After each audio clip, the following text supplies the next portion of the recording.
por estar aquí hoy con nosotros en nuestra escuela de escritura. Adelante, cuando quieras. Bueno, buenas tardes a todos. Les agradezco que estén acá. Habrán deducido rápidamente por mi tono de voz que procedo del lejano sur, de Buenos Aires. Y bueno, en mi condición de argentino, la verdad que tengo el gran privilegio de poder hablar de un escritor que nos provoca un sano orgullo, como es Borges. Uno se crió bastante cerca de los lugares que causan gran repercusión en la literatura de Borges. Y yo, bueno, antes que nada les quiero agradecer mucho, como recién me dije, que estén aquí, también a la Escuela de Escritura de Barcelona. Y como dijo Muriel, bueno, yo pertenezco a la Casa de Letras allá en Buenos Aires, también actúo en el ámbito de la Universidad de Buenos Aires dando clases. Y bueno, uno tiene muchos defectos, y uno de esos defectos es no poder corregir una pasión poco utilitaria respecto a la literatura en estos tiempos de globalización, del interés por la acumulación y la acumulación. Entonces vamos a compartir con todos ustedes una suerte de introducción al universo creativo de Borges. Yo le voy a proponer una suerte de recorrido a propósito de algunos de lo que estimo que son los caminos creadores de mayor vuelo y alcance de la imaginación borgiana. Tal vez lo mejor para hablar de literatura, en este caso de la literatura de Borges, es acercarnos a través de la potencia evocadora de las imágenes. Las imágenes como símbolos.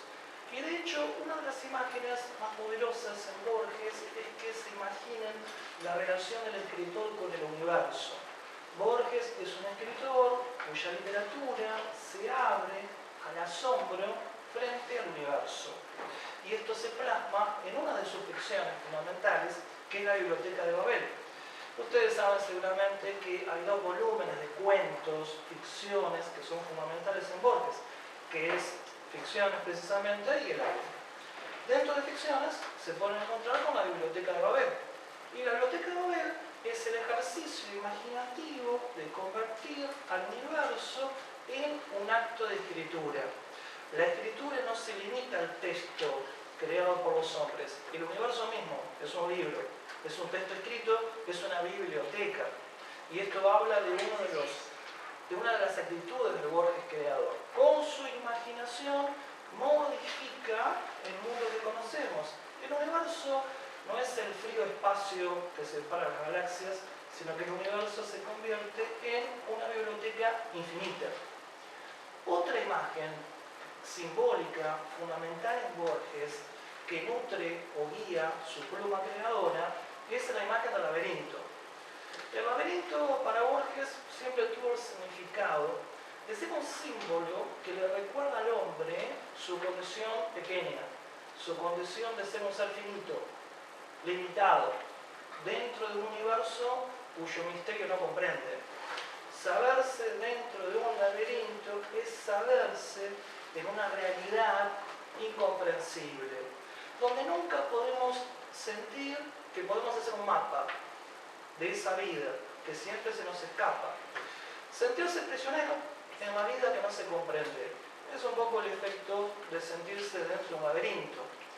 Y hay otra ficción de Borges que convierte al laberinto y a la experiencia de encierro en sus galerías o pasillos en una ficción fundamental que está en el Aleph, que es la casa de Asterión.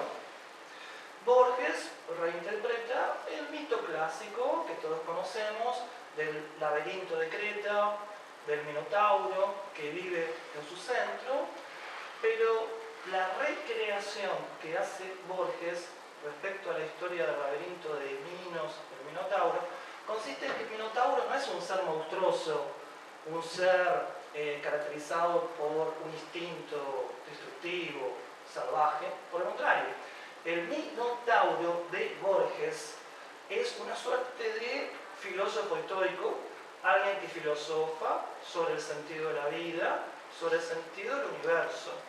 Y al filosóficamente pensar sobre el universo, este Minotauro de Borges descubre que el laberinto no es solo una arquitectura, un edificio que tiene forma de laberinto. Lo que descubre Asterión es que el laberinto es el propio universo. De vuelta se trata de hacer de una imagen particular algo universal. Así como antes la biblioteca era algo particular y Borges lo convierte en un universo, ahora también el laberinto primero es un edificio en particular y la imaginación borgiana lo convierte en el universo mismo. Y por eso es que del universo laberinto no hay escapatoria y el Minotauro borgiano busca únicamente escapar del laberinto universo. A ese laberinto universo, recordemos, en la ficción se lo llama la casa de Asterión. Asterión es el Minotauro y la casa de Asterión es el universo laberinto. Si todo es un laberinto, en principio no hay salida. No hay salida aún afuera, donde nos sintamos libres. Siempre vamos a estar prisioneros del laberinto. ¿Cuál puede ser entonces la única salida de un universo que no permite salidas? La muerte. Por eso es que el Minotauro de Borges, el Asterión borgiano, espera a su salvador. Lo espera en silencio, con una expectativa de que llegue al fin. Y ese salvador, como ustedes saben, es Teseo. Por eso es que sobre el final del relato borgiano, la casa de Asterión, de una forma muy hábil, se pasa de la tercera a la primera persona. Y en la primera persona hay un breve diálogo entre Teseo y Ariadna, y entonces Teseo asombrado le manifiesta. Y podrás sospecharlo, Ariadna, el Minotauro apenas se defendió, porque en realidad estaba esperando la espada redentora, la espada que lo liberara de saberse dentro de un universo laberinto, la casa de Asterión. El laberinto es una imagen simbólica en Borges que primero pertenece a un corpus de símbolos que en Borges son fundamentales. Y segundo, el laberinto se vincula con cierta imagen escéptica, amarga, sobre la existencia humana. Borges nutre su literatura mediante símbolos y además del símbolo de la biblioteca universo y del laberinto universo, otro de sus símbolos fundamentales son, por ejemplo, los tigres. Borges se encontró con la imagen de un tigre en la enciclopedia británica cuando era niño y a partir de la visión de la belleza inquietante del tigre, después va a hacer un culto literario del felino en relación con William Blake y su famoso poema sobre el tigre. Y el tigre, en otro poema de Borges, el otro tigre, se va a convertir también en una forma de tomar conciencia de los límites de las palabras. La belleza del tigre no puede ser expresada con ninguna palabra. Por lo tanto, el tigre que nosotros nombramos es nuestro tigre. Pero el verdadero tigre es el otro tigre, cuya belleza y misterio siempre está palpitando fuera de las palabras. La biblioteca, el laberinto, los tigres, dentro de los símbolos de Borges, son fundamental también los espejos. Ustedes se acuerdan de Alicia a través del espejo, donde el espejo es como una suerte de puerta mágica que se abre a otro mundo. En ese modo de concebirlo y especular, Lewis Carroll inconscientemente está continuando una vieja tradición. Los espejos son una superficie mágica porque reflejan misteriosamente las imágenes y entonces una puerta que se abre a otro mundo. Para Borges es todo lo contrario.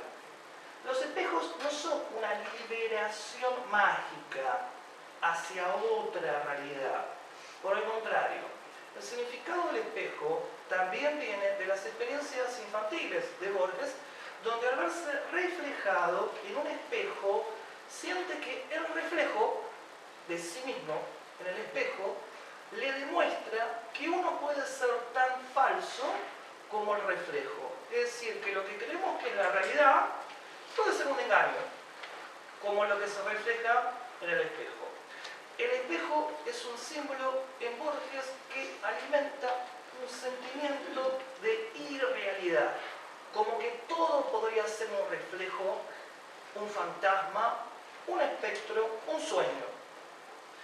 El espejo y su reflejo nos hace sospechar sobre si todo no será, al fin de cuentas, como un reflejo en un espejo, algo irreal. Y ese Borges es el que después convierte ese sentimiento en otra gran ficción, que son las ruinas seculares. Dentro de ficciones también, que seguramente ustedes recuerdan, es la historia de un mago en algún lugar de la antigua Mesopotamia asiática que llega desde el sur con el propósito de, mediante los sueños, crear un ser mágico. Un ser que él concibe como un ser irreal, porque es un ser que solo existe creado por los sueños. Es por lo tanto un ser distinto de nosotros, que seríamos los seres reales, no sueños. Entonces ese mago, mediante la ayuda de los dioses, mediante la invocación de los planetas, es un mago, está en relación con fuerzas invisibles, y con la ayuda de un dios, de un antiguo templo circular abandonado e incendiado, finalmente ese mago le da existencia a su hijo. Pero al principio el mago cree que su hijo es un ser irreal, porque él sabe que no ha nacido por la vía natural, sino que ha nacido a través de sus sueños. Pero lo ha creado para que sea libre, y entonces lo entrega a su destino. Y luego le llega al mago la extraña historia que le trae respecto a un ser que parece atravesar el fuego sin ser tocado por las llamas. El mago sabe que se trata de su hijo, solo su hijo, el ser irreal, creado por los sueños, podría atravesar las llamas sin que su carne fuera lastimada.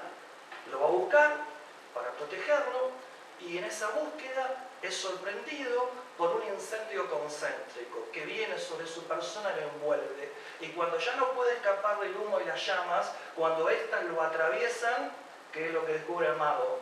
Que tampoco las llamas le producen ningún daño, ningún estrago. Por lo tanto, él descubre que lo mismo que su hijo, que creyó hecho por los sueños, él también es un sueño, que tal vez está siendo soñado por otro.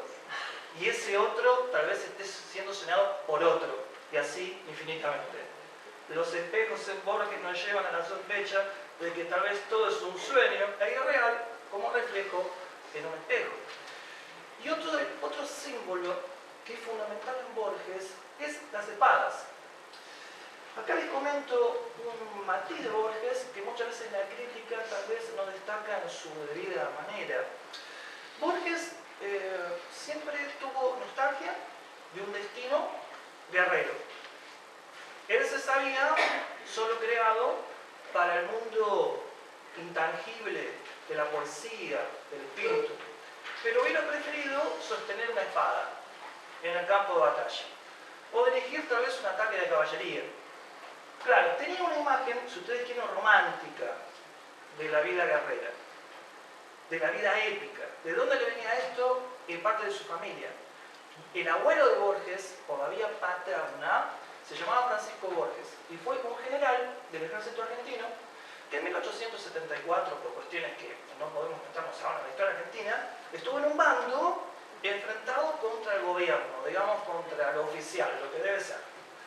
Una batalla, participó en contra del gobierno y perdió la batalla.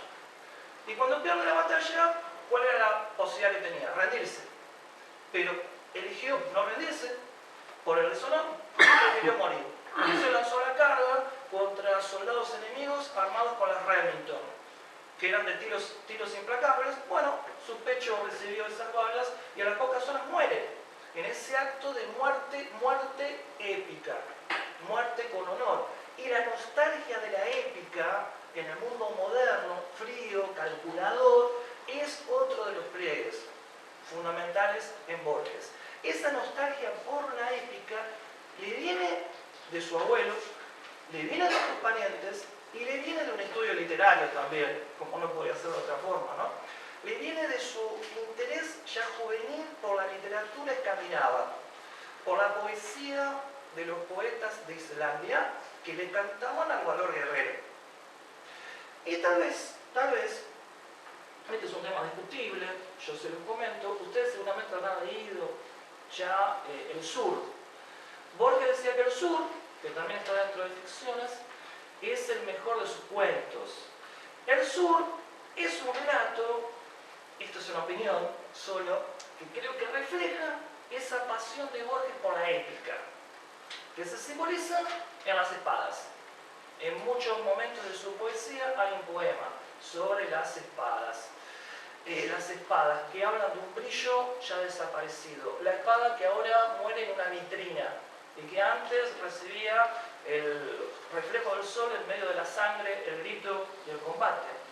El sur es un relato en el cual se entreteje lo autobiográfico con esa pasión, nostalgia por la épica. Ustedes seguramente recordarán que Borges fue de profesión bibliotecario. Digamos, él se ganó la vida en una biblioteca municipal en Buenos Aires, en el comienzo de esta profesión, y en 1935 tuvo un accidente. Subía por una escalera, había una ventana abierta, se la lleva por delante, se lastima, tiene un cuadro de septicemia, tiene que ser internado. La septicemia, ustedes saben que es un cuadro donde bajan las defensas, y Borges, hospitalizado, temió por su vida. Finalmente le fue dado de alta. Este accidente es el que está detrás del personaje Juan Dalman, del sur. Juan Dalman es un bibliotecario, lo mismo que Borges. Juan Dalman tiene un accidente de las mismas condiciones que el propio Borges. Y Juan Dalman es internado cuando tiene este cuadro de septicemia. Y cuando es internado, tal vez Juan Dalman teme morir en esa pasividad bajo el poder de los médicos. Imagínense una muerte bajo la mirada médica, sin poder hacer nada, sin poder controlar los últimos instantes, dominar el último aliento. ¿No sería una muerte pasiva? ¿No sería una muerte que para cierto tipo de temperamento, si ustedes tienen romántico, sería una muerte humillante? Juan Dalman seguramente temía esa muerte humillante. Al comienzo del relato, Juan Dalman recordaba un antecesor militar de esas hazañas guerreras, lo mismo que Borges, y entonces cuando tiene miedo de morir de forma humillante en el hospital, tal vez en el relato del sur comienza un texto paralelo. El texto se convierte en dos textos integrados. El texto del relato de la historia de Juan Dalman hasta su inhumación, y otro, digamos, intertexto paralelo, donde Juan Dalman en realidad tiene un sueño. Y el texto empieza a describir ese sueño, que es paralelo a su internación. ¿Y en qué consiste ese sueño? Que él inicia un viaje que tenía postergado. ¿Un viaje a dónde? Al sur de La Pampa, Argentina. Entonces toma un tren en el barrio de Constitución, empieza el viaje, va a visitar una estancia, un casco de estancia, un terreno en el campo que ha heredado, y antes de llegar, en una parada, va, digamos, a una posada, va con las 1001 noches, como si fuera el propio Borges, porque esa hora lo fascinaba, pide una bebida y en una mesa cercana, en esa pulpería, que era un lugar de reunión de los gauchos, digamos, en la provincia de Buenos Aires, Argentina, uno de ellos lo empieza a provocar, le empieza a tirar trocitos de pan. Estaba medio borracho, digamos, ¿no? Pero el hecho es que el dueño de la pulpería le dice: señor Dalman, no se preocupe, está medio borracho. Pero cuando lo reconocen, él teme que si no va a enfrentarlos, su pasividad quede como cobardía. Entonces, movido por el interés de que su nombre no sea deshonrado, va y lo enfrenta a uno de estos gauchos que efectivamente estaba medio alegre o borracho y no sabía bien lo que hacía. Y entonces el gaucho, con un facón en su cinturón, lo reta a pelear. Juan Dalman era un hombre de ciudad, un bibliotecario que vivía sentado. Podemos imaginar que no era su fuerte el andar con un cuchillo por la vida. ¿Qué hizo entonces? Prefirió aceptar el duelo para proteger su honor antes que su nombre quedara deshonrado. Y entonces acepta el duelo, salen de la pulpería y queda como una sugerencia que el duelo se produce y que Juan Dalman, ¿qué podemos esperar? Muere en ese duelo. Pero esa muerte, en ese posible sueño que tiene Juan Dalman mientras está internado, ¿por qué tiene ese contenido, ese sueño? Porque seguramente, ante el peligro de una muerte humillante, Juan Dalman prefería soñarse con una muerte épica. una muerte épica. Si podría elegir mi muerte, elegiría esa muerte, ese destino, una muerte épica, con honor. Es todo lo contrario de una muerte pasiva y humillante, sin poder hacer nada, en un sanatorio. Y ahí está la nostalgia por la épica y el brillo de las espadas en Borges, que es otro aspecto de su literatura, que a veces no se lo valora suficientemente. Junto a los símbolos, en Borges, también, digamos, hay una vida, una biografía, que condiciona su literatura. Y quisiera hablarles del vínculo de Borges con Buenos Aires. No porque, como yo vengo de Buenos Aires, por ahí quiero aprovechar, obviamente, para hacer que vayan a Buenos Aires, no perder con ninguna agencia de turismo y todo eso, les digo. Pero yo realmente quiero a mi ciudad, en serio, y bueno, por un lado estoy disfrutando mucho en España y por supuesto que me gustaría que alguna vez vayan a los lugares donde estuvo Borges, porque la relación de Borges con Buenos Aires no fue algo secundario. Les comento unas cosas biográficas para que vean la importancia del vínculo entre un escritor y la ciudad, un escritor de fantasía y la ciudad que habitó. Borges nació en una familia de una predisposición a la cultura. Jorge Borges, su padre, tenía una biblioteca bilingüe con textos en castellano e en inglés. Parece que toda la vida de Borges estuvo preparado para un destino de letras. En 1916 el padre tenía un problema en la vista, entonces se traslada a Ginebra, Suiza.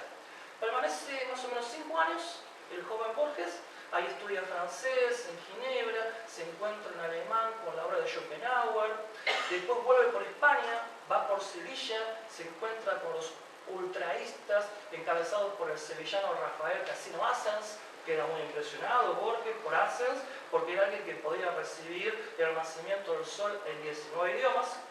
Y después en 1921 emprende el regreso a Buenos Aires. En aquellas épocas, ¿se acuerdan que todo era por barco? Entonces, en el puerto de Buenos Aires, lo recibe un personaje que es macedonio, Macedonio Fernández. Macedonio era amigo del padre, y Borges va a heredar esa amistad. Macedonio es un personaje que los invito a su lectura, un personaje muy especial. Humberto Eco llegó a decir que si Macedonio hubiera sido francés en lugar de argentino, la famosa transformación de la novela Nouveau Roman de la década de 60 se había adelantado 30 años, porque Macedonio había transformado toda la estructura de la novela, ya en el Río de la Plata, en la década del 30. Macedonio lo llevó a la metafísica, a Borges, una de sus grandes pasiones, la metafísica, el tema del tiempo. Y Borges, cuando tiene 22, 23 años, ahí es cuando nace su relación de fundamentales consecuencias literarias con Buenos Aires. Si alguna vez van a Buenos Aires, o ya lo hicieron otra vez, está el barrio de Palermo. Ahí estuvo la casa paterna de Borges, que ha desaparecido. Ni siquiera hay una placa que lo recuerde en la calle Serrano, barrio de Palermo. Y el Palermo que conoció Borges es totalmente distinto al que pueden ver hoy. Era un arrabal, esos barrios del suburbio, de las afueras de Buenos Aires. Entonces la ciudad, por una calle, lentamente se convertía en campo, en llanura, en horizonte. Caminando por esas calles de ese Buenos Aires antiguo, de Palermo, Borges sintió la presencia mágica y poética de su ciudad. Y a partir de ese momento concibió el proyecto literario de crear semidioses, de crear una metafísica para honrar a la ciudad de Buenos Aires. En esa década del 20 es cuando se inicia el Borges poeta. En 1823 va a publicar Fervor de Buenos Aires, Fervor de Buenos Aires, después Luna de Frente, el Cuaderno San Martín. En esa etapa, Borges escribió unos libros de ensayos, que después no quiso que se integraran a las obras completas. Uno de esos libros se llamaba El tamaño de mi esperanza.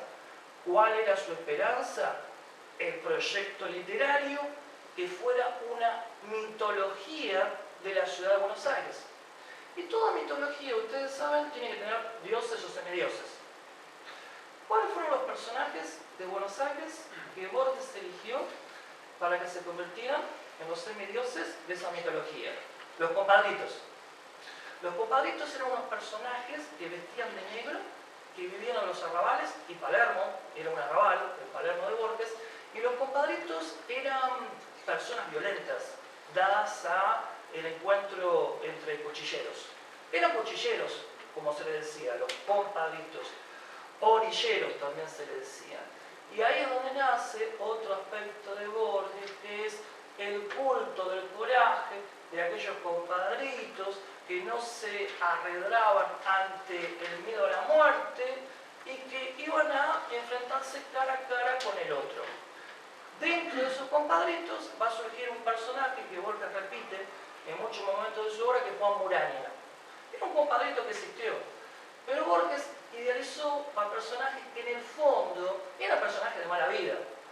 Pero Borges los quería convertir en personajes de estatura épica, en ese proyecto de hacer de Buenos Aires algo mágico y poético. En la década del 30, Borges da un paso importante en su literatura, en los comienzos, porque en la década del 30 va a escribir un libro llamado La Historia Universal de la Infamia, en 1935. Empieza a asomarse el Borges que toma historias, toma textos ya escritos y desde su condición de lector los reescribe. Lee historias de personajes infames, de personajes criminales que existieron y reescribe, reinventa esa historia. Y a esos infames los convierte en personajes con una historia ficcional, la historia universal de la infamia, a la cual le sigue la historia de la eternidad. La historia de la eternidad es un ensayo donde Borges da muestra de su pasión por el tema del tiempo, por el tema de lo eterno. En la historia de la eternidad hay un texto, si ustedes lo buscan, está en el primer volumen de las obras completas. En esa historia de la eternidad hay un texto sobre el final de la obra que se llama Sentirse en muerte. Sentirse en muerte. Borges recrea una experiencia que tuvo en 1928, en la cual, caminando por una calle de Buenos Aires, se detiene en los suburbios. Cuando la calle empieza a convertirse en tierra y en horizonte, se encuentra con la fachada de una casa, frente a la cual siente que esa fachada que él estaba viendo en 1928 era la misma que hace 30 años. ¿Qué significa esto? No es que él vio hace 30 años esa fachada, la recuerda y le parece la misma ahora, sino que siente que la fachada que vio es la misma de hace 30 años. ¿Qué significa esto? Que Borges cree haber sentido que la fachada la vio fuera del tiempo, en un presente donde nada cambia. Y es por eso que la fachada ahora es la misma que hace 30 años, porque no está en el tiempo. En el tiempo las cosas se desgastan, envejecen. En una casa de ahora no puede ser la misma de hace 30 años. Pero si esa casa la vemos fuera del tiempo, ¿dónde la estamos viendo? En lo eterno. Y en lo eterno hay puro presente. No hay pasado ni futuro. Y en ese presente nada cambia. Por eso que la fachada la vio como si la estuviera experimentando en la eternidad. Y un Borges que por muchas razones se manifestaba como escéptico, es una de las raras experiencias en las que reconoce que tuvo un encuentro con algo así como algo eterno y por lo tanto divino y por lo tanto algo fuera de los límites del hombre. En esa década del 30 Borges ya es bibliotecario, como antes les comenté. Primero va a trabajar en una biblioteca que se puede visitar todavía en el barrio de Almagro, en Buenos Aires, la biblioteca Miguel Canet, en la cual Borges escribía, pero no era reconocido públicamente. Tendría que describirles cómo es la vida en una biblioteca argentina. Digamos, de 100 personas hay 90 que está entregada a la libre meditación diaria sobre sus problemas personales y a ver diálogos sobre qué hacer con mi esposa, todo ese tipo de cosas, ¿no? Y 10 que, bueno, hacen el trabajo. Por supuesto que Borges estaba entre los 10. Y ese gran apasionado interés por la cultura y por saber qué libros tiene la propia biblioteca y comentarlos, por supuesto, entre esos 90 dedicados a menesteres tan profundos y metafísicos, ignoraba totalmente la actividad literaria de Borges. En ese momento, Borges era reconocido en una minoría en Buenos Aires, encabezada por Victoria Ocampo, que había creado una revista literaria muy influyente llamada Azul. Pero digamos, el gran público argentino ni internacional, en la década del 30 y en la década del 40, tenía el menor asomo de Borges. Y es en ese contexto donde hay una anécdota muy reveladora de esto. Borges recuerda que en una oportunidad su obra, que empezaba a ser reconocida entre una minoría culta, literata y todo eso, un miembro de esa minoría había hecho un diccionario de autores, de nuevos autores hispanoamericanos. Y entonces lo habían incluido. Y ese libro, ese diccionario, llegó a la biblioteca para ser catalogado. Y uno de los pocos que trabajaba, digamos, en la biblioteca, abrió un libro, empezó a ver y encontró Borges Jorge Luis. Borges Jorge Luis. El mismo nombre de su empleado, que él todo el día lo veía y creía que era un tipo, digamos, oscuro, ignoto, que no estaba haciendo nada trascendente, ¿no? Y entonces, con total ingenuidad, le llevó el diccionario y le dijo a Jorge Luis Borges, le dijo, mira, acá hay alguien que escribe, se llama igual que vos, decimos nosotros, ¿no? Igual que vos, Jorge Luis Borges, totalmente azorado y sorprendido. Y Jorge Luis Borges le dijo, sí, es alguien que es muy parecido, creo que si yo lo viera sería muy parecido a mí, efectivamente, ¿no? Entonces, eso refleja de cuál era la realidad, la real reconocimiento de Borges en ese tiempo. Y ocurre que, ustedes recordarán que Borges tuvo relaciones conflictivas con el peronismo. Sería un tema muy largo hablar de eso ahora, pero digamos, el peronismo llegó al poder en 1946.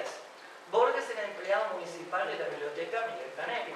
Ya había dado, digamos, posiciones antiperonistas. Y el gobierno había puesto su mirada en él. Y en aquel entonces, el que no era peronista, lo podía pasar mal. Y esto es algo objetivo, no supone que uno sea ni peronista ni antiperonista, es algo que está en la historia. Cortázar se tuvo que ir a Argentina, no porque necesariamente estuviera en contra del pueblo, de las masas que el peronismo quería representar, sino porque no había libertad de cátedra. Si no te hacías peronista, eras perseguido, se hacía muy complicado. Y entonces en 1950 Cortázar se fue a Europa definitivamente. Y cuando llega el peronismo al poder, antes en 1946, Borges era empleado de la biblioteca. Algunos conocían sus mensajes antiperonistas y entonces, a pesar de lo que se esperaba, le llega un nombramiento. Y el nombramiento decía que a Borges se lo nombraba inspector de pollos y gallinas. Obviamente que Borges tuvo que reconocer la inventiva surrealista por parte de las autoridades peronistas, que en vez de decirle usted está despedido por ser, como me parece que es un gorila, le dijo usted ahora es inspector de pollos y gallinas. Entonces Borges entendió obviamente que era el momento de retirarse de la biblioteca y entonces así lo hizo. Y de alguna manera, sí, es una experiencia así que parece inventada, pero es real, ¿no? Y a Borges le causaba mucho placer recordarla, ¿no? Ya que estamos, les comento otra anécdota muy breve, ¿no? Borges, durante el gobierno peronista, después hubo un segundo mandato, 1950-1951, Borges había sido nombrado presidente de la SADE, que es la Sociedad de Escritores Argentinos. Y entonces, ya había sido cursado en la biblioteca, aunque él era tímido, se tenía que ganar la vida dando conferencias. Entonces, dio una conferencia para otros escritores, se llama SADE, y en ese tiempo, durante el peronismo, todo acto público era controlado, era vigilado, aunque no se lo dijera abiertamente, igual que lo sabía. Entonces, durante una de sus conferencias, el gobierno envía una suerte de vigilante, de espía, que se sentaba al fondo. Y Borges podía advertir que este era un policía, un espía, por cómo estaba vestido, por sus actitudes, y fundamentalmente se podía dar cuenta porque la conferencia era sobre el budismo. Y era sobre el gran vehículo del budismo, el Mahayana. Entonces Borges recuerda otro ejemplo de aquello que el lenguaje no puede contar, eran los gestos que hacía ese hombre, ese rostro, lo que revelaba, cuando él estaba hablando de la metafísica de Mahayana, y este hombre trataba de entender o escuchar si aquello no suponía algún peligro para el orden establecido, ¿no? Entonces es otro ejemplo de aquella relación tensa que tuvo Borges con el peronismo, que hizo que finalmente durante un tiempo tuviera que exiliarse en el cercano país de Uruguay, Y hay un hecho que es bastante trágico en la historia argentina, que es la llamada Revolución Libertadora, que supuso el derrumbe del peronismo, que no era un gobierno que permitiera muchas libertades, pero la otra parte no es necesariamente mejor. Hubo un terrible bombardeo el 11 de junio de 1955 en Buenos Aires, en la Plaza de Mayo, que mató a mucha gente inocente. Perón finalmente se dejó el país, se derrumbó el peronismo, y con el nuevo gobierno, Borges fue nombrado director de la Biblioteca Nacional. Y ese cargo lo tuvo durante 18 años. Esto es en 1955. Y en ese momento, Borges, ustedes recuerdan que en sus últimas décadas él tenía un problema con la vista. Llegó a tener una ceguera casi total. Él decía que no era total porque tenía alguna percepción para colores claros, pero el hecho es que no podía leer, no podía escribir. Y entonces, a partir de ese momento, él estaba rodeado por un grupo de secretarias, de mujeres interesadas por la literatura, que lo admiraban, por supuesto, y de ese grupo, bueno, va a surgir finalmente, digamos, su esposa, María Kodama, que estudiaba inicialmente con ella literatura escandinava, y bueno, en ese momento Borges reconoce que tuvo que cambiar, una de las razones del cambio de estilo, en las últimas décadas de Borges. Si ustedes leen las ficciones y el arte, y después el libro de arena y el informe de Brody, que son los libros de ficciones de su última etapa, pueden advertir una simplificación en el estilo. Borges justificaba esta simplificación por dos razones. Una biológica, casi no veía. Entonces tenía que pensar, corregir mentalmente y dictar a una de sus secretarias. La poesía es lo que ocupa buena parte de las últimas décadas de Borges, que ustedes tal vez gusten de la poesía. Y la poesía, por su estructura métrica, Borges dice que era leer más fácil memorizarla, tenerla presente en la mente e ir corrigiéndola, para después casi dictarla en su estadio final. Pero Borges decía que había otra causa de la simplificación de su estilo de prosa en su último tiempo, que tiene que ver con la admiración que él manifestaba tener por el estilo impersonal de los viejos cuentos de hadas o de los relatos folclóricos, los cuentos populares. Ustedes vieron que en esos relatos, que son de origen oral, en sus inicios, pareciera que ese relato pudo haber sido originalmente creado por uno o por el otro. Son relatos llanos, los cuentos populares, donde se narra sin buscar llamar la atención, sin ponerle marcas de un estilo personal, que nos hagan creer, bueno, esto solo pudo haber sido escrito o inventado por este escritor y no por otro. El primer Borges, como muchos otros escritores, estaba muy interesado por la cuestión de dejar su marca personal, su estilo inconfundible, como ocurre también en los pintores, como ustedes saben. El último Borges confiesa que prefería más lo impersonal de un estilo de los viejos narradores, que narran algo que le viene del pasado y que está destinado a ser un regalo para las generaciones subsiguientes. En esos tiempos en los cuales Borges fue director de la Biblioteca Nacional, Borges continuó con su creación, hizo un famoso viaje narrado en el libro Atlas, que es, digamos, casi una de las últimas obras. En ese famoso viaje que hizo por el mundo, junto con María Kodama, recorriendo distintos lugares, y su última obra es Los Conjurados. Es una obra poética, como otras anteriores, y no en vano Los Conjurados. Ustedes saben que Borges está enterrado en Suiza, y esto no fue algo azaroso. Borges, ¿se acuerdan que en la adolescencia había estudiado en Ginebra? Y Borges en Suiza veía un ejemplo de un conjunto de tribus, de pueblos, en la Edad Media, en principio enfrentados, y que después constituyen la Liga Helvética.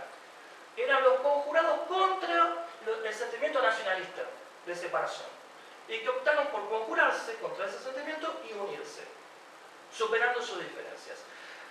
No es casual que sea el último poema de Borges, Los Conjurados, porque él termina proponiendo esa fórmula de una humanidad, de un único pueblo, que supera las diferencias de las culturas, como una suerte de oráculo o profecía, como algo que él sabe que el mundo presente, basado en las divisiones, en los conflictos, niega. Pero parte del legado de Borges es proponer esa humanidad unida para el futuro, que se conjura contra los sentimientos de separación. Cuando nos acercamos a la obra de Borges, no podemos dejar de recordar otros brillos del cristal borgiano que son de un color insoslayable. Uno de los legados de Borges, estimo, es que es un escritor que no tuvo miedo a integrar la prosa con la filosofía y con la religión. Por eso que lo filosófico es tan fundamental en la creación borgiana. Recuerden ficciones, ustedes tal vez leyeron Tron, Woodward o Aristarchus, que es algo así como el relato arquetípico del Borges que filosofa a través de la literatura. Ese relato es especialmente complejo.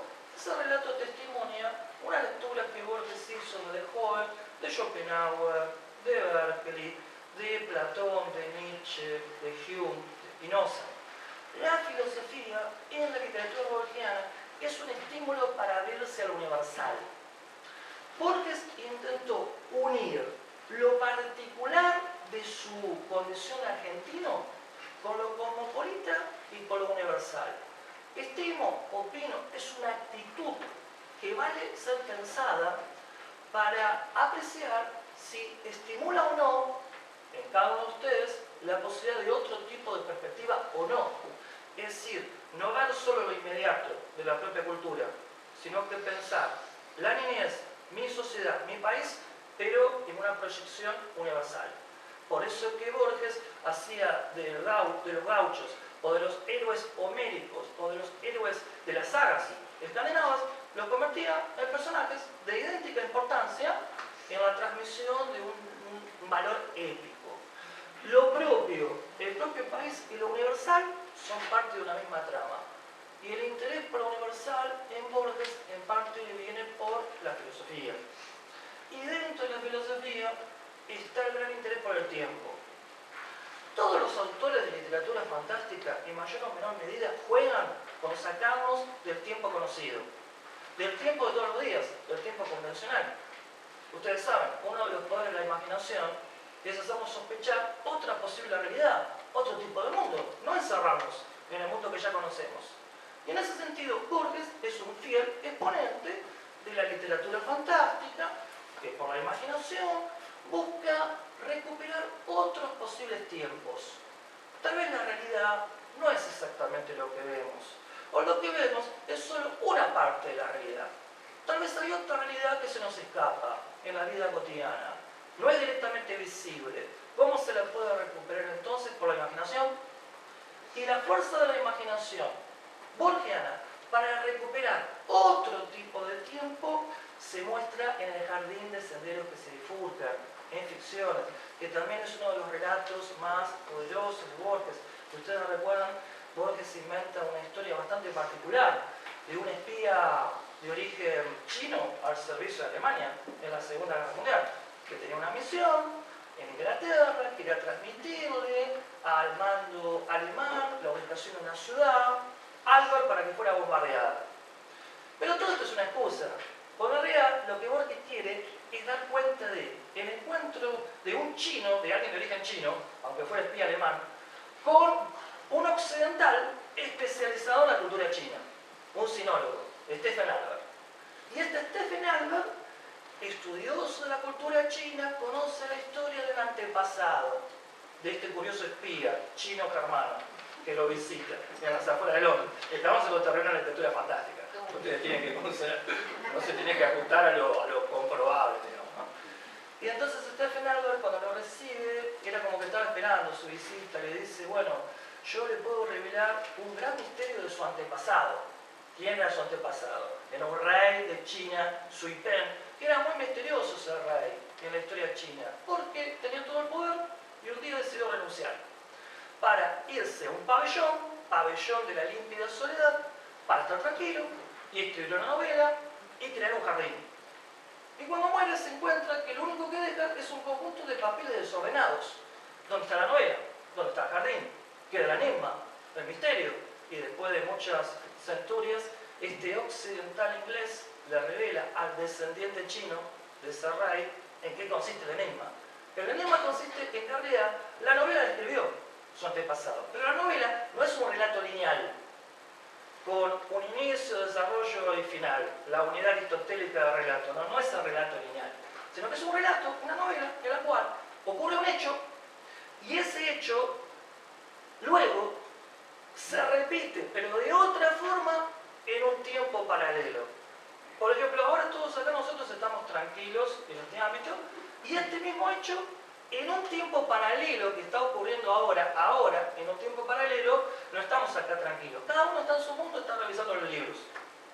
Este mismo hecho acá puede tener otra bifurcación o variación. Y en otro tiempo paralelo, cada uno de nosotros está tratando de arrancar las hojas de los libros. Un atentado aparentemente anarquista contra la autoridad, pero todo puede ocurrir en esos otros tiempos paralelos.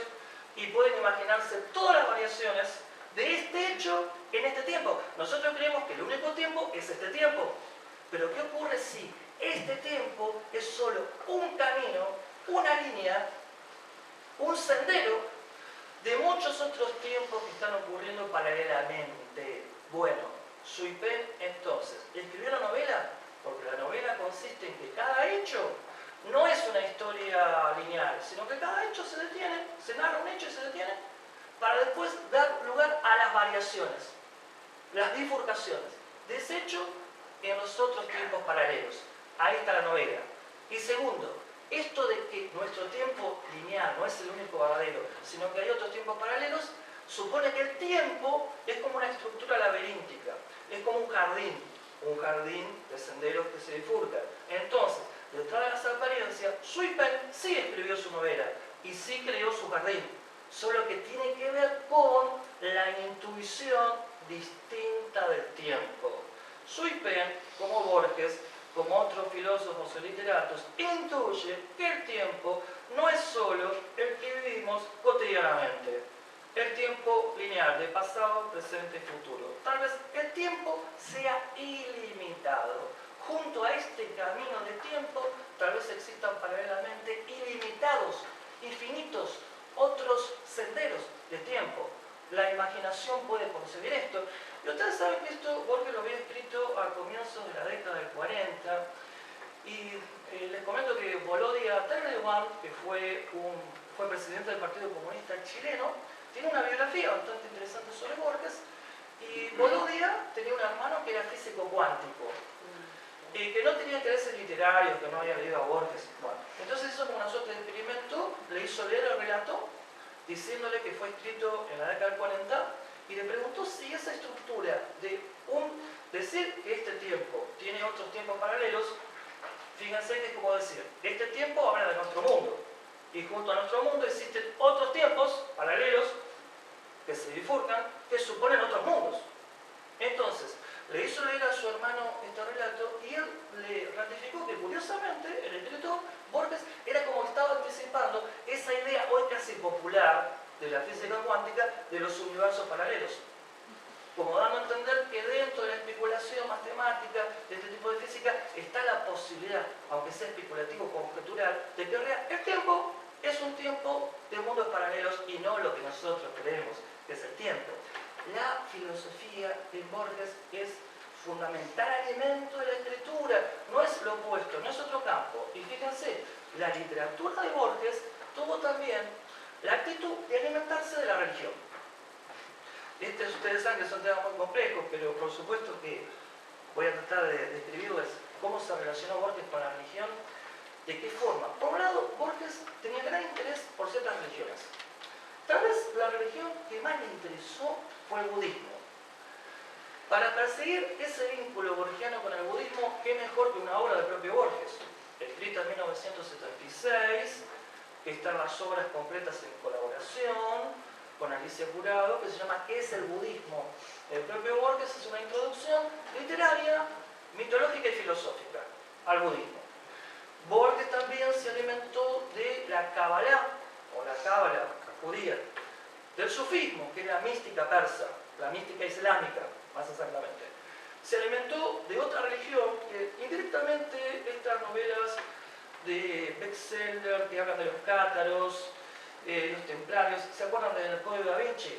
Que los cátaros eran de posible influencia gnóstica, de los gnósticos. Y Borges le dio un gran valor a los gnósticos. También el cristianismo se alimentó y Les doy dos o tres referencias literarias respecto a esto.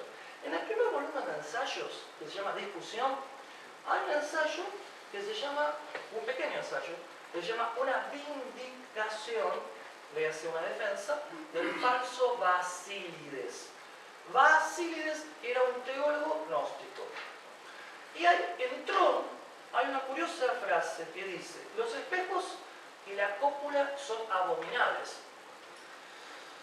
Sacando interpretaciones biográficas, que no son las que a mí me suele interesar en la realidad, ¿qué significación tiene esto? Los espejos y la cópula son abominables. ¿Se acuerdan que el reflejo de los espejos para Borges era negativo? Nos hace sentir como un fantasma, como algo irreal. Por ahí nosotros somos tan irreales como el reflejo en el espejo. Ahora bien, ¿por qué esto tiene que ver con la cópula? Es decir, con el medio biológico, que puede ser erótico, obviamente también, la reproducción del hombre. Tiene que ver con la influencia del gnosticismo, porque los gnósticos, estaban valorados por Borges, era una religión que surgió en Alejandría, allá por el siglo I a.C., que decía: este mundo existe, pero es falso, porque fue creado por el Dios del Antiguo Testamento, Jehová. Y Jehová es un Dios, pero es un Dios falso. Y es el Dios, el más pequeño de los dioses, de una gran jerarquía y constelación de dioses. Y encima de todos los dioses está el único Dios verdadero. Y ese Dios verdadero quiere que el hombre se libere del cuerpo, se libere de este mundo y vuelva a una suerte de situación de alma, inmortal y demás. Este mundo fue creado por Jehová. Es el mundo de un Dios inferior y es un mundo hecho de barro, le hace de materia, y la materia hace el cuerpo. Y el cuerpo es la cárcel del alma. La impide elevarse al Dios Padre. Entonces, para los gnósticos, este mundo es un mundo espectral, es un mundo falso. No hay que multiplicarlo, no hay que procrear nuevos seres, porque es condenarlos a un mundo tan falso como reflejo en el espejo. Por eso los espejos y la cópula serían abominables. Y esa idea a Borges siempre lo sedujo. Borges también, ¿se acuerdan que les dije que les interesó mucho la cábala? Bueno, tal vez ustedes ya leyeron La muerte y la brújula. Ese relato en Borges es muy interesante porque refleja cómo Borges unió el relato policial que cultivó con su amigo Bioy Casares durante mucho tiempo con la teología. Borges estuvo muy influenciado por sus admirados escritores ingleses, Stevenson, de Quincy, Chesterton.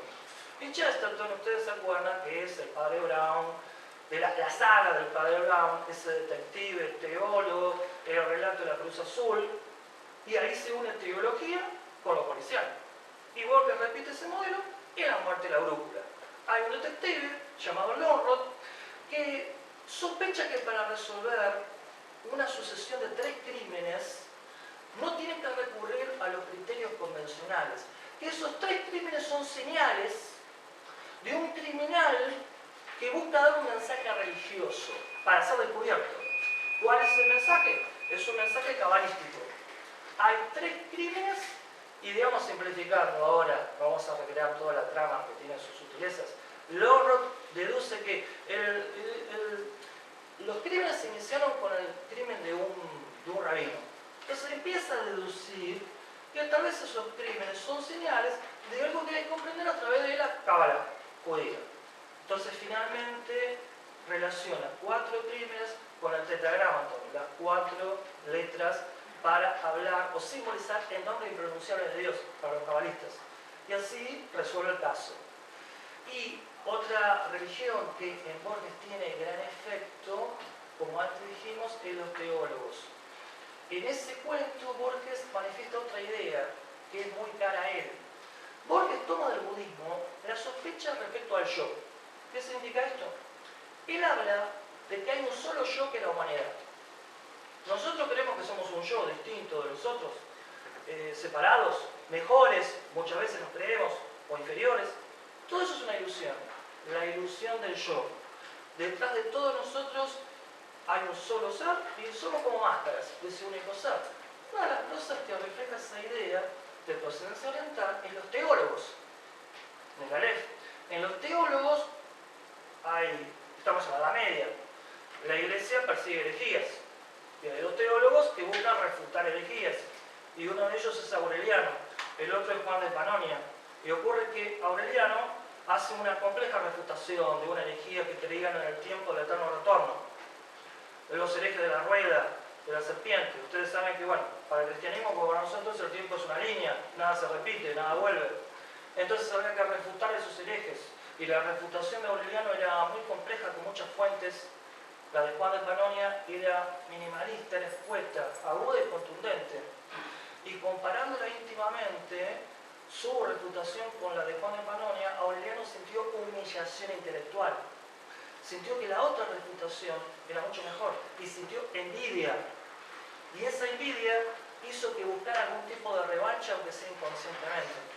Y así finalmente lleva a Juan de Panonia a una situación en la cual pareciera que él dijo, refutando esa herejía, algo que después es parecido a una nueva herejía que había que refutar. Juan de Panonia se ofende, dice que no tiene que dar ninguna muestra de su ortodoxia, el tribunal eclesiástico se empecina en que demuestre que su frase no tiene ninguna traza de herejía y finalmente es condenado en la hoguera. Y Aureliano íntimamente queda con un sentimiento de culpa porque de alguna manera su acusación fue la que llevó a que Juan de Panonia sea juzgado.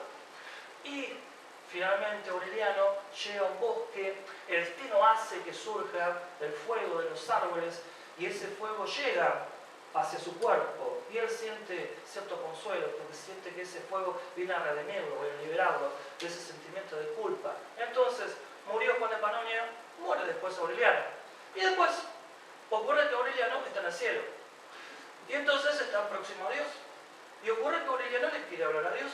Y ocurre que Dios le dice, ¿cómo estás, Juan de Panonia? Y dice, pero yo no soy Aureliano. Y ocurre que para Dios las diferencias entre los individuos humanos, que son tan sensibles a su yo, sus derechos y sus riquezas y títulos, es totalmente insignificante e inexistente. Con lo cual, Borges quiere dar a entender que el yo es real en nuestra vida cotidiana, pero en el fondo es una ilusión. Y todos nosotros somos las máscaras breves y temporarias de lo que es un único ser, una única humanidad, que es la protagonista de la historia.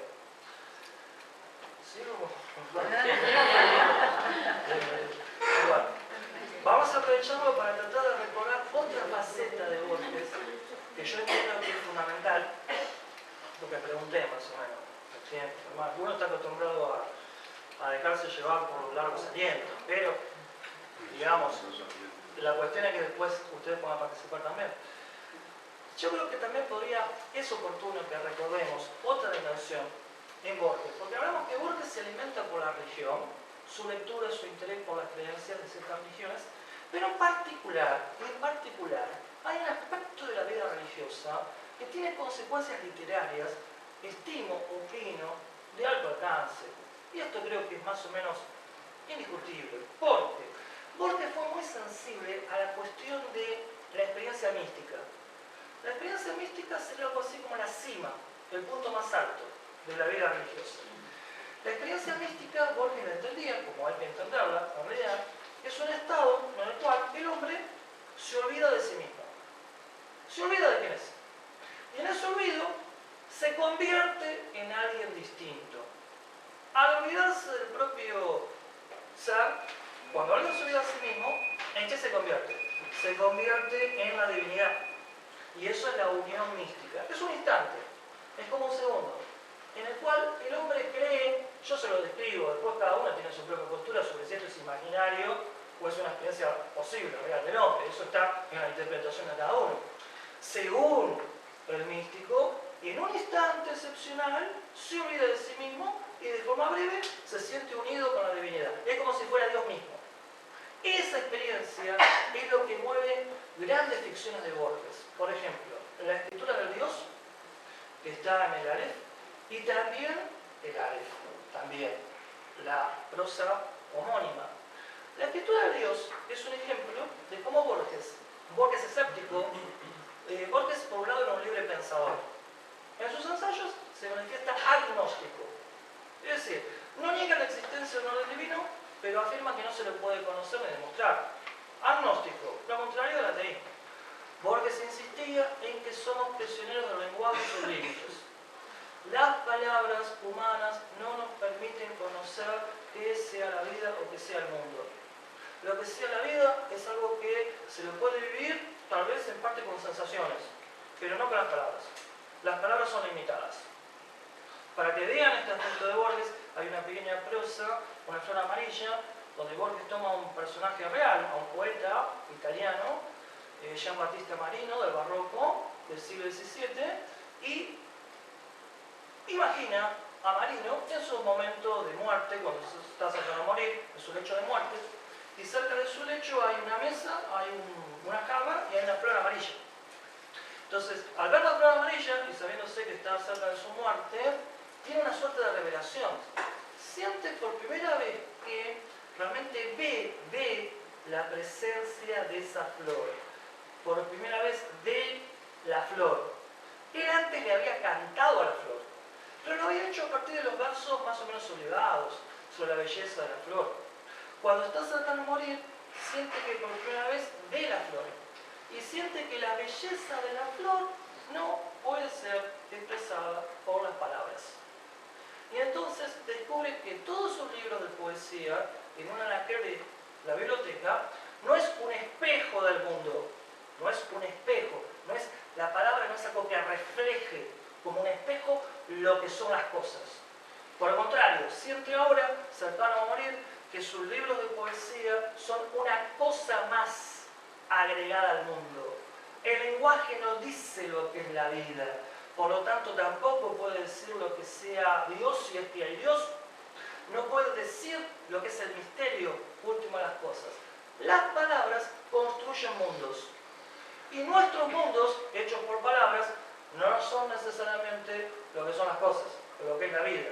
Ese es el costado del Borges escéptico respecto al lenguaje.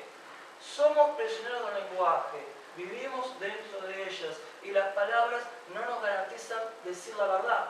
No hay posibilidad de verdad. Ni la filosofía, ni la ciencia, ni la religión que cree algunas veces en libros sagrados puede decir lo que es la verdad. Por eso que en el relato Tron se dice que los habitantes de ese planeta Tron no buscan la verdad, ni siquiera la verosimilitud, sino que los homos buscan el asombro. Más que quiere decir esto, la vida es esto, e imponerle un rótulo, esta es la verdad, la vida es esto es la verdad, pretenden permanecer asombrados ante una vida que no alcanzan a comprender ni conocer. Por eso en Tron se dice que la filosofía, la ciencia, que se basa en el lenguaje para tratar de decir conocimiento, y podemos agregar las religiones, son ramas de la literatura fantástica. Y para Borges, en definitiva, todo es creación fantástica, incluso la palabra del periodismo, que parece la palabra que más dice lo que es la realidad. Y cuando el periodismo, ustedes saben, en España, acá en Cataluña o en Argentina, en mayor parte, el periodismo a veces dice que las cosas están bien, podemos sospechar que si insisten demasiado que está bien, tal vez sea lo contrario, lo real. Entonces, aún la palabra periodística es una interpretación, es un ordenamiento que crea el hombre, no es lo que refleje lo que realmente sean las cosas. Entonces, el hombre está atrapado dentro del lenguaje, no puede escapar a sus palabras. Eso es lo que piensa Borges como pensador, como libre pensador ensayista. Pero Borges como creador de ficciones, dentro de la ficción, se permite imaginar la posibilidad de la experiencia mística, dentro de la ficción. Y dentro de la ficción de la escritura de Dios, se permite imaginar algo bastante excepcional en su literatura. Se permite imaginar una historia precolombina. Esto no es como en Borges, que no tuvo mayor interés por las culturas precolombinas, las culturas arcaicas. Su universo de estímulos estuvo en la literatura inglesa, algunas otras literaturas, Madame Bovary, la literatura española, mediante el siglo de oro, Góngora, Quevedo, el Quijote, pero no exactamente las culturas precolombinas. Sin embargo, en la escritura de Dios, Borges toma una historia imaginada a partir de la conquista española de México. Entonces, se da la conquista de Tenochtitlán, Pedro Alvarado conquista Tenochtitlán, cae Moctezuma, cae el Imperio Azteca y cae prisionero un sacerdote azteca llamado Sinacán. Y Sinacán entonces es enviado a una prisión subterránea.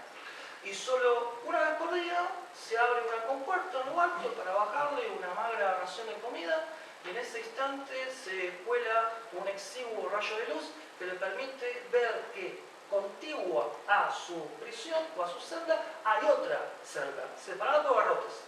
Y en esa celda está prisionero un jaguar. Y entonces ocurre que Sinacán recuerda una creencia de su pueblo es que en el comienzo un Dios hizo una escritura, escribió una proposición secreta, por eso el relato se llama la escritura del Dios. Esa escritura, esa proposición secreta, Sinacán cree que existe, pero la cuestión es dónde el Dios escribió esa proposición secreta. Y cuando ve cerca al jaguar, empieza a atar cabos.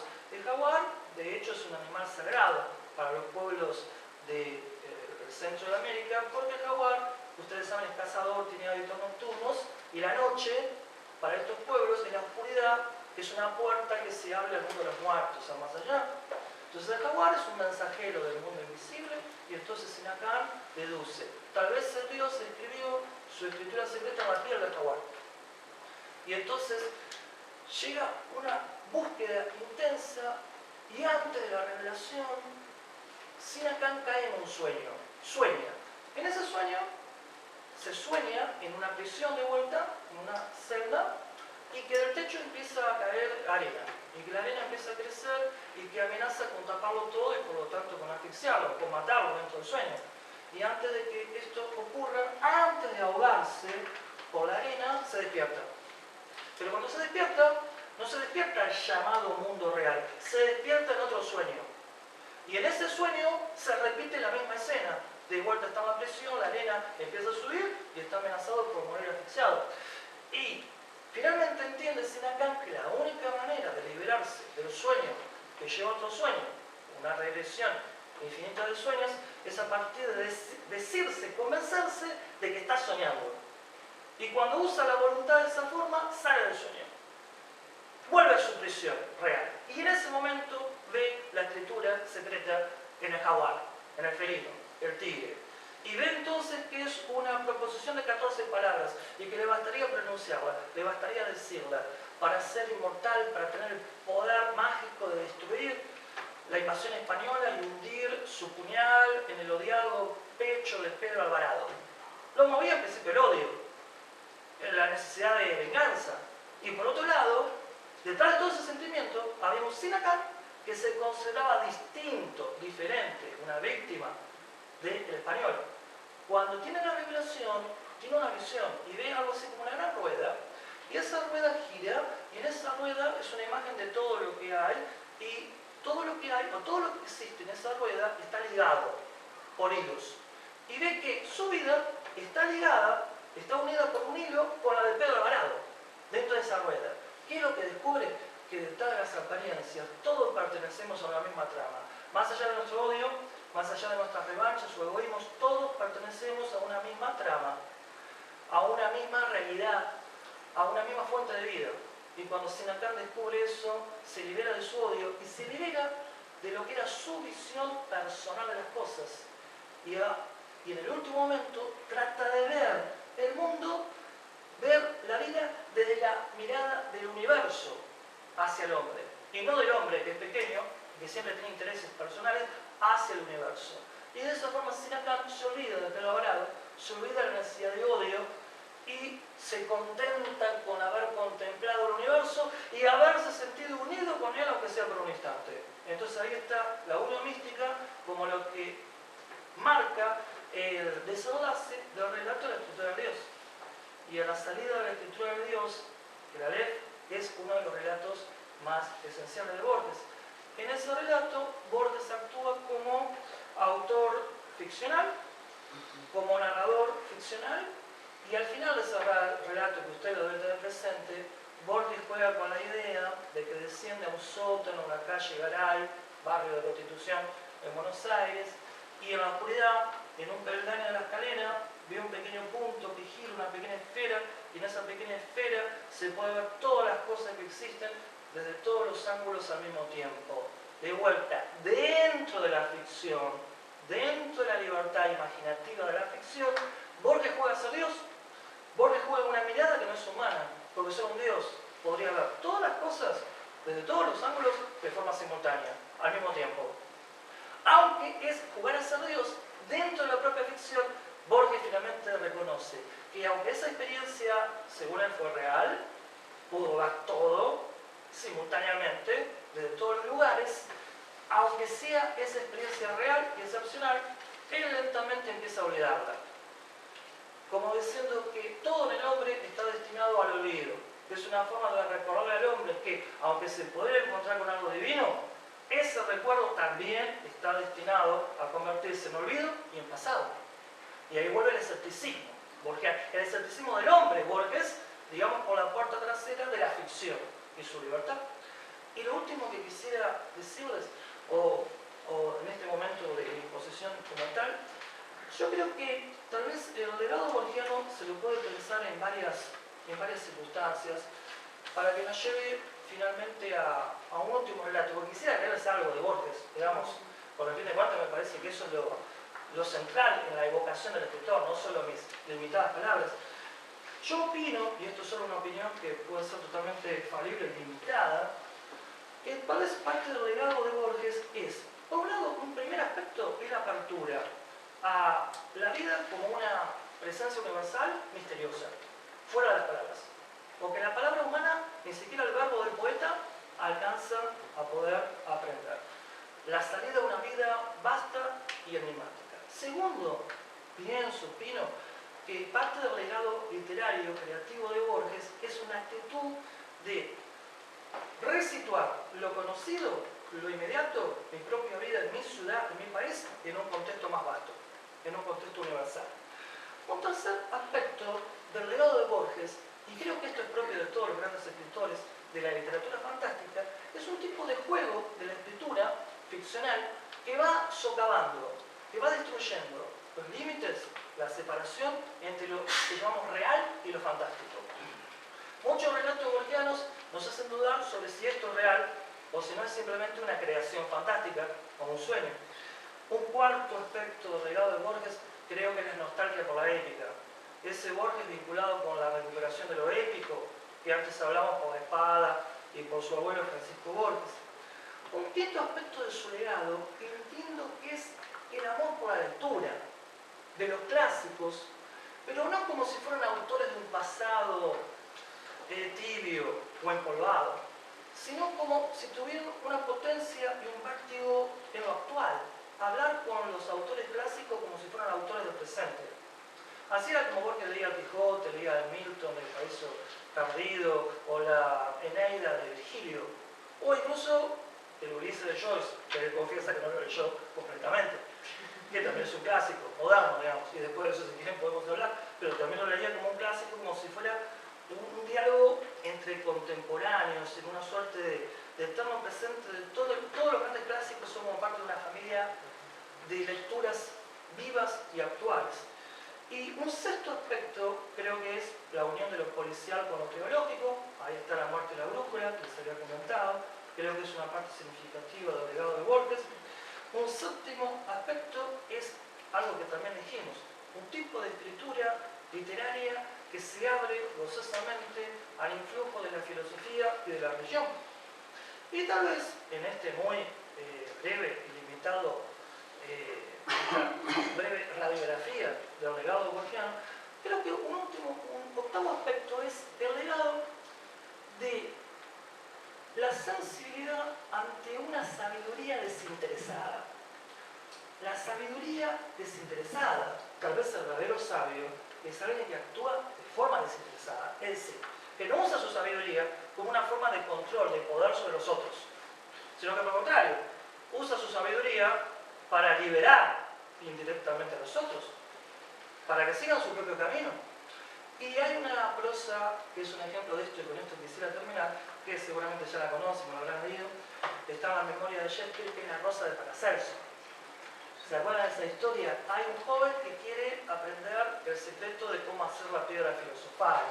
Paracelso, ese alquimista en Basilea del siglo XVI, del Renacimiento, en Suiza. Y entonces este joven le lleva, es recibido por el maestro y en la mesa le pone unas monedas de oro y por otra una rosa. Es decir, como van a entender, le va a pagar por el secreto, pero primero quiere ver si realmente es un sabio con poderes mágicos reales o si es un embaucador. Entonces le pone la rosa como diciendo, quema la rosa, conviértela en cenizas y si realmente es un sabio poderoso, tú, Paracelso, lograrás recrear la rosa, si realmente tienes el poder mágico sobre las cosas. Y frente a esta propuesta, el sabio se muestra un tanto hosco, un tanto sorprendido y se enfrasca en una negativa absoluta. Y finalmente, un poco pasando el fastidio, le dice quién se cree que es este joven desconocido para venir a proponerle que él tenga que demostrarle que es capaz de hacer que una rosa convertida en cenizas reaparezca. El joven sospecha en realidad que esa actitud de enojo del maestro es para defenderse de su incapacidad de poder revivir la rosa de las cenizas. Es decir, para ocultar que realmente es una suerte de fraude o es la máscara de alguien que no es. Entonces, con cierta compasión, no insiste, retira las monedas porque sería como un acto de lisonja o un acto humillante e inventa cortésmente una historia respecto a que tal vez él no es digno de su sabiduría y que tal vez tendría que seguir en el camino de la vida, madurar y después volver. Y de esa forma Cortés encuentra la manera de despedirse. En ese momento final del relato, que es el que quiero recuperar, es el momento de este diálogo final entre el postulante al discípulo y el supuesto falso maestro, que es Paracelso. Recuerden ese momento en el cual el maestro le dice: ¿quién eres para pretender que yo te demuestre de que soy un verdadero maestro? Entonces el joven le contesta de forma temblorosa: ya sé que no he hecho nada. Te pido, en nombre de los muchos años que estudiaré a tu sombra, que me dejes ver la ceniza y después la rosa. No te pediré nada más, creeré en el testimonio de mis ojos. Tomó con brusquedad la rosa encarnada que Paracelso había dejado sobre el pupitre y la arrojó a las llamas. El color se perdió y solo quedó un poco de ceniza. Durante un instante infinito esperó las palabras y el milagro. Paracelso no se había inmutado. Dijo con curiosa llaneza: todos los médicos y todos los boticarios de Basilea afirman que soy un embaucador. Quizá están en lo cierto. Ahí está la ceniza que fue la rosa y que no lo será. El muchacho sintió vergüenza. Paracelso era un charlatán o un mero visionario y él un intruso. Había franqueado su puerta y lo obligaba ahora a confesar que sus famosas artes mágicas eran vanas. Se arrodilló y le dijo: he obrado imperdonablemente. Me ha faltado la fe que el Señor exigía de los creyentes. Deja que siga viendo la ceniza. Volveré cuando sea más fuerte y seré tu discípulo, y al cabo del camino veré la rosa. ¿Se acuerdan toda esa salida de Cortés, no? Ya para sacarse de encima el supuesto viejo falso maestro. Hablaba con genuina pasión, pero esa pasión era la piedad que le inspiraba el viejo maestro, tan venerado, tan agredido, tan insigne y por ende tan hueco. ¿Quién era él, Johannes Grisebach, para descubrir con mano sacrílega que detrás de la máscara no había nadie? Dejarle las monedas de oro sería una limosna. Las retomó al salir. Paracelso lo acompañó hasta el pie de la escalera y le dijo que en esa casa siempre sería bienvenido. Ambos sabían que no volverían a verse. Paracelso se quedó solo.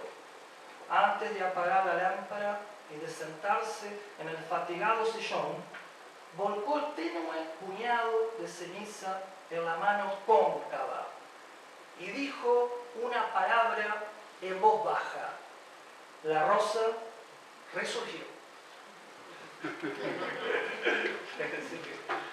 Eso es lo que quería demostrar.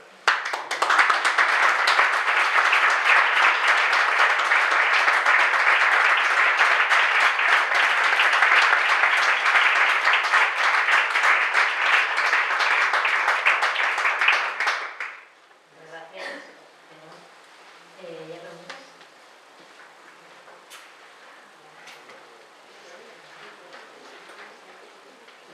Bueno, pues yo. Sí.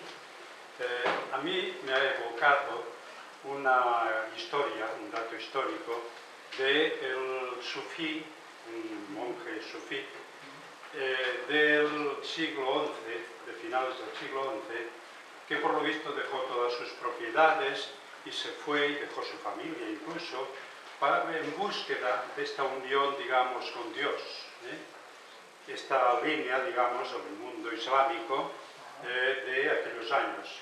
Y este señor se pasó 3 meses o así, con muchos problemas existenciales, y al final vino con una gran enseñanza de sufís por toda la región. Resulta que escribió un libro, unos manuscritos, no me acuerdo ahora exactamente del nombre. Estos manuscritos, más exactamente, se encontraron en Suecia a la muerte de Descartes, que, como sabe, se exilió, fue a Suecia y murió de frío. Y en su biblioteca fue hallado los escritos de este señor, de 5 siglos antes. 5 siglos antes. Hay que reconocer que el islamismo en aquellos tiempos era mucho más progresista que lo que era el cristianismo. Precisamente a finales del siglo XI se lanzó la cruzada y toda esta historia. Lo que pasa es que luego en el mundo occidental se adelantó por toda la Edad Media y se cambiaron las tortas, ¿no? Y en el mundo islámico pues parece que no hubiera pasado, digamos, todo aquel aspecto crítico de la civilización occidental, dicho muy rápidamente. Pero lo que quiero decir es que en estos escritos que se descubrieron allá, precisamente se reproducía lo que pensaba este señor cuando dijo que había sentido el contacto con la divinidad. Y lo que él expresaba era que de la misma manera que nosotros cuando estamos en el sueño tenemos una certeza total. Bueno, este sufí, se ha dicho de paso, se llamaba al-Afghani o al-Ghani.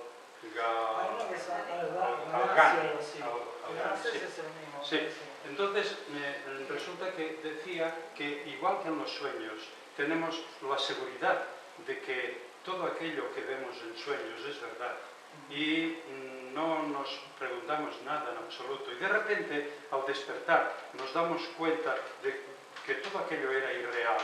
¿Cómo podemos saber que nosotros ahora con nuestras percepciones que tenemos y con nuestros mismos principios de contradicción o de lo que sea, son reales o no lo son, o es otro sueño, ¿no? O es otro sueño. Y entonces, esto estaba en la biblioteca de Descartes, el que fue el